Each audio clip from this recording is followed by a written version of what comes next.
Tout a commencé par un homme à terre, il noir. C'est ainsi que l'on désigne la couleur de sa peau, noire, par convention. Il est allongé, un homme est sur lui, un policier, dont le genou bloque sa nuque, la nuque de Georges. Il s'appelle Georges. Floyd.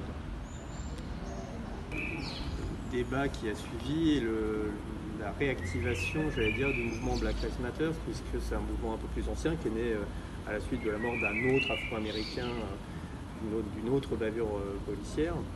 Et en fait, ce qui m'a posé problème, ou me pose problème, c'est que effectivement, c'est le fait de crier au racisme tout de suite et sans d'avoir forcément des éléments. C'est-à-dire que l'élément qui permettrait de dire que c'est un crime raciste, c'est soit il y a eu des propos qui sont tenus et qui le sont, soit on se rend compte que, en cherchant un peu, que ce policier est membre du Ku Klux Klan, et là on a peu de doutes sur la manière dont les choses ont évolué. C'est-à-dire que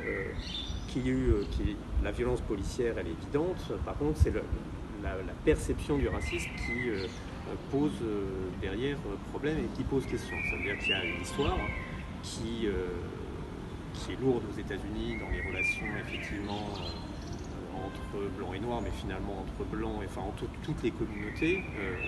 On pourrait parler aussi des Amérindiens.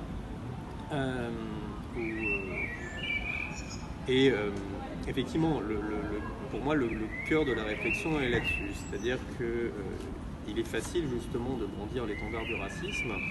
Et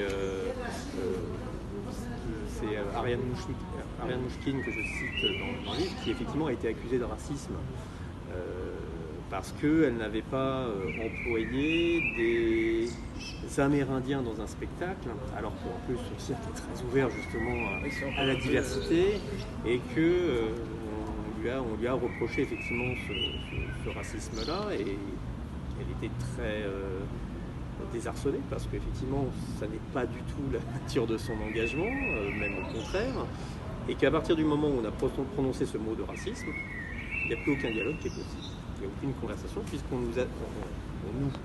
puisqu'en l'occurrence je l'évoque aussi, mais attribuer cette étiquette-là fait qu'il n'y a plus de dialogue possible puisque vous êtes catalogué et étiqueté.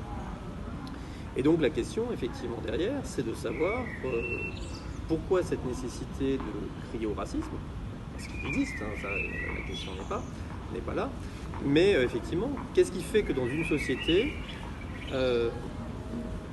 ces questions-là sont exacerbées. Et ce qui fait que derrière, on a des difficultés à réfléchir sereinement sur des questions qui impliquent effectivement des discriminations. Et l'histoire vient, pour le coup, expliquer ces raisons-là, expliquer aussi pourquoi parfois on a raison de crier au racisme, mais pourquoi au contraire parfois ces revendications sont sans doute précipitées, ou en tout cas elles posent question. Et ce travail-là, l'idée c'était de remettre les choses un peu en contexte, et que justement dans ces exclamations de racisme, souvent on va pointer du doigt une situation et ne pas les recontextualiser en fait dans un cadre plus global. Ça ne veut pas dire qu'il n'y a pas racisme, il peut y avoir racisme, mais que ça peut être aussi l'expression de certaines dérives humaines qui sont malheureuses, mais qu'on va rencontrer justement dans d'autres époques, à d'autres endroits, sans qu'il y ait forcément la couleur de peau. Et après, parfois s'ajoute en plus du racisme. Mais l'idée justement, c'est d'arriver à prendre une distance sur des sujets qui sont épidermiques, sans mauvais jeu de mots, mais qui entraînent des réactions